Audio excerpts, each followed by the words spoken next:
ng maging presidente si Sarah! Yes! Alright. Ang dahil yan sa UPI. Tama ba, boss? Kahit advice tayo. Okay, joke lang. Pero sa totoo lang, mga bossing, malaki ang kamay ng UPI sa lahat ng mga bagay na ito. Alam niyo kung bakit? Totoo po ang sinabi ng chairman ng UPI na sila po ang nagbubuklod-buklod ng mga taong may initiative sa Philippines na gawin ang tama. Tama ba yun? Oh, at ang purpose ng okasyon natin ngayong araw na ito ay isama yung mga bagong organisasyon na may mga initiative. Sa totoo lang po. Kaya tayo nagkakasama-sama ngayon. Hindi naman tayo nag-uusap-usap na may plano tayong pabagsakin si BBM. Pati na si Sara, hindi ba? Pero nagkakaisa tayo para sa tama. Nagkakaisa tayo laban sa korupsyon. At nagkakaisa tayo para sa ikauunlad ng Pilipinas. Sama? Yeah, man. At totoo po yan. At nagkatsambahan lang tayong nagkakasama. Dahil sa totoo lang po, nung umpisa, at hanggang ngayon, independent pa rin po ako. Wala po akong kasama. Until mamaya, dahil magiging member na ako ng PDP. Yeah? Alright? Pero po, sa totoo lang po, totoo yan. Dahil nung first time po na nag-meeting, yung mga taong gustong gumawa ng pagbabago sa Pilipinas at yung mga inaapi ng gobyerno na ito, parati kong nakikita ang ubi at parating sila ang namumuno at parating present yung mga yan. At sila po ang force na nandiyan parati na pinagkakaisa, ginagawa nilang isa, united ang lahat ng initiative namin. Imagine nyo po kung nag-iisa kami parati. Eh di nakulong-kulong na kami nila Kiko, inaresto, kinulong. Ako, inaresto, kinulong. Eh si Bossing, inaresto, kinulong. Pero dahil nagsasama-sama kami ngayon, hindi ko pa kami humihimas ng rehas. Alright? Baka mas mauuna pa si Romualdez! Yes! At saka si sabi ko! Wala siyang kasama. At malay niyo, pati si BBM. Yes! Totoo po yan. Pinag-iisa-isa nila lahat ng initiative. Napakaganda po na magkakaisa ang lahat ng inisyatibo para sa tama. Totoo po yan, non-violence. Yung isang principle, non-violence. Pero pwede people power, hindi ba? Yes! Pwede, alright? Hindi ibig sabihin kontra kami sa administrasyon, pero para kami sa tama and anti-corruption. Kapag ang gobyerno natin ay hindi na tinutupad ang mandato ng taong bayan, baka pwede ng people power. Short of violence. Pwede pa rin, alright? Pangalawa, non-partisan. Nagkakataon, na-align tayo kay Bibi Sara ngayon. Partisan ba o hindi? Eh, pero siya yung natural na susunod eh. Kung matagal si Bibi, eh, pagkat people power tayo, sino presidente? Sara! Oh! Diba? And that brings us to the third principle, rule of law. Yes! Rule ng Constitution yun eh. Kapag natanggal yung presidente, susunod yung vice president? Yes! Yeah, but eh. As yung pang-apat, ano yung pang-apat? Rule of law, yung isa. Well, constitutional. Respect the Constitution. Tama. Yeah, respect the Constitution. Susunod. Pero ang overarching po na ito, the purpose ng UPI, kaya po ako sumali sa kanila, ay para sa tama, laban sa korupsyon, at para sa gobyerno na naninilbihan sa taong bayan. At para sa purpose na yan, dapat tayong magkaisa. Kung sinusuportahan man natin na lumabas si BBM at pumasok si Bibi Sara, resulta na lamang yun. Alright? Maraming salamat po sa inyo. Maraming salamat, Attorney Harold. Next, bigyan natin ng message. Tingnan natin ng message ang ating Muslim Affairs. Bago, ang ating nalang UPI Mindanao, si Dato Benji Andong. Sir, hindi po kami ng message from your wisdom.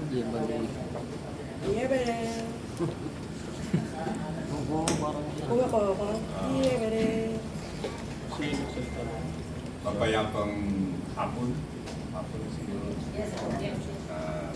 Kami bilang kasama niyo sa Mindanao ay lubos na nagagalak at nakita namin na may mga initiative dito sa Luzon na pwede nating pagsamahan.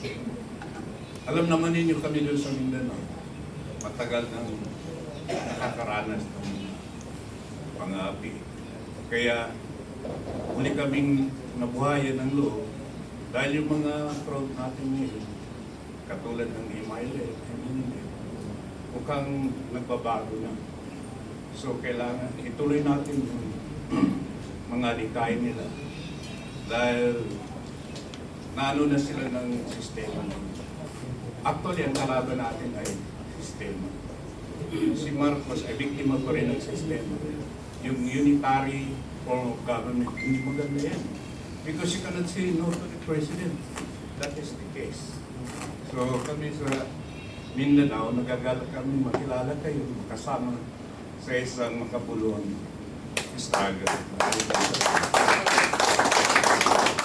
Maraming salamat, Mindanao Chairman, UPI Chairman, Dato Benji Andong. Hingan natin ng message si ang ating Muslim Affairs, Sir Dato Alan Ismail, sir. Hello. Magandang umaga sa inyo lahat. Kami rin ay nagagalak at nadagdagan na naman ang grupo ng UPI. So, katulad na sinasabi ni Dato Benji, although kinakatawan po ang Muslim Affairs dito sa Luzon, ang ugat ko pa rin ay Mindanao. So, yun din ang sinususugan ko, yung kagalakan na pinapaabot ni Dato Benji. Maraming salamat po. Maraming salamat, Dato Alan. At sa ating Public Affairs, UPI Public Affairs, Sir Carnel, message, sir. Magandang hapon po sa inyong lahat. Magandang hapon, sir. Ulit natin para medyo magandang hapon po sa inyong lahat. Ako po si retired Police Colonel Jonathan Galang. Ako po yun sa Public Affairs ng ating United People's Initiative. Kami po yung natutuwa at nagagalak na nandito po kayo ngayon at kasama po ng ating mga civil organizations na nais pong makiisa sa layunin ng UPI. Kamakailan lang po lamang na galing po kami, kasama po si General Romy sa Mindanao at overwhelming ang attendance ng ating mga kapatid na Muslim doon po sa Mindanao when we went there. Nag-oath-taking po sila sa UPI. Gaya po na nabanggit ng ating founding chairman and lead convener na si General Romy Pokis. Ang UPI po ay tumatanggap regardless of your political affiliation. Basta po sundin lang po natin at naniniwala po tayo dun sa apat na core values na amin pong kinakampanya. Ang pagsali niyo po, pwede po kayong sumali as a group, pwede po kayong sumali individually. Actually, pwede niyo pong bisitahin yung ating website at doon po makakapag-download po kayo ng form. Meron naman po tayong vetting process na tinatawag. Hindi naman po lahat pagka basta papasok. Of course, meron po tayong sinusunod na criteria bago po maging full-fledged na miyembro ng United People's Initiative.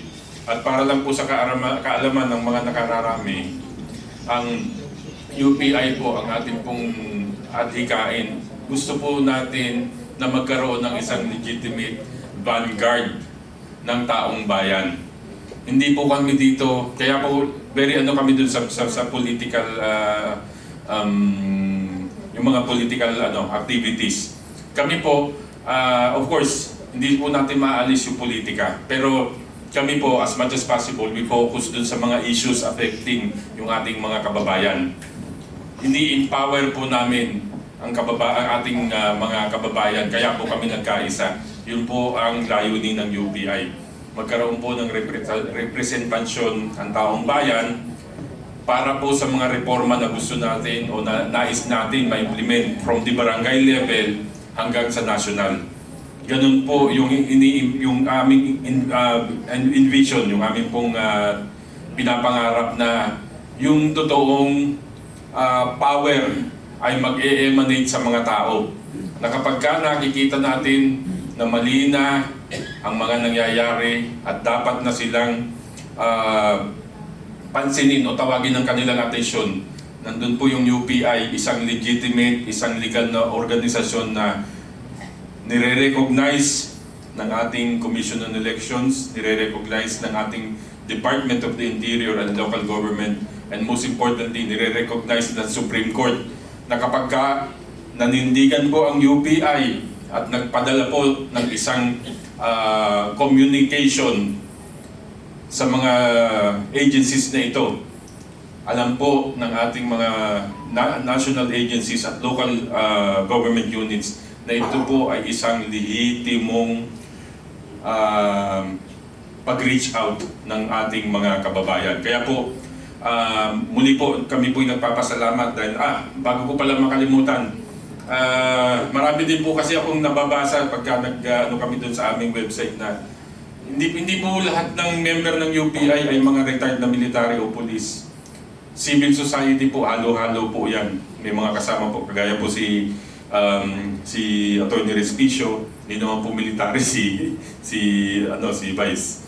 So marami po, kaya lang po kami po yung mukha, kami po yung umaharap sa inyo. At yung pong mga naririnig natin na nagsasabi na, kasi ito madalas kumabasa doon sa mga comment eh. Ayan yung mga retired na hindi nabigyan ng pwesto, mga nagpapapansin. Ang sagot lang po namin dyan, kung kami po'y nagpapapansin, ang intensyon po ng aming pagpapapansin ay para po mapansin yung concerns ng ating sambayanan. Hindi po kami nagpapapansin para sa sarili namin. At wala po kaming intensyon na maging mga politiko. Yung po ang katotohanan dyan. Kaya po kami, very allergic kami pagdating sa mga political activities. Wala po sa amin nag-a-ambition dito. Kaya po, ang pakiusap lang namin, makiisa po ang lahat. Yung gusto pong sumali at sumabi sa UPI, welcome po kayo. Punta po kayo sa aming website.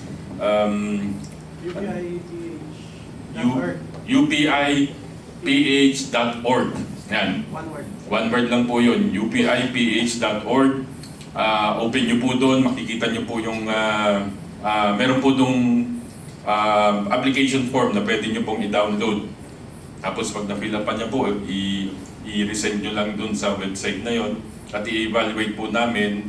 And after that, pagka po kayo na-issuean ng pinadalhan po namin kayo ng ID, ibig po sabihin, kayo po dumaan na doon sa vetting process, na-evaluate na po kayo ng aming vetting committee, at kayo po ay nagiging isang legitimate na membro na po ng UPI. So, muli po, maraming salamat. Magandang hapon po sa ating lahat. Magandang hapon, Sir Galang. Okay. Proceed na po tayo sa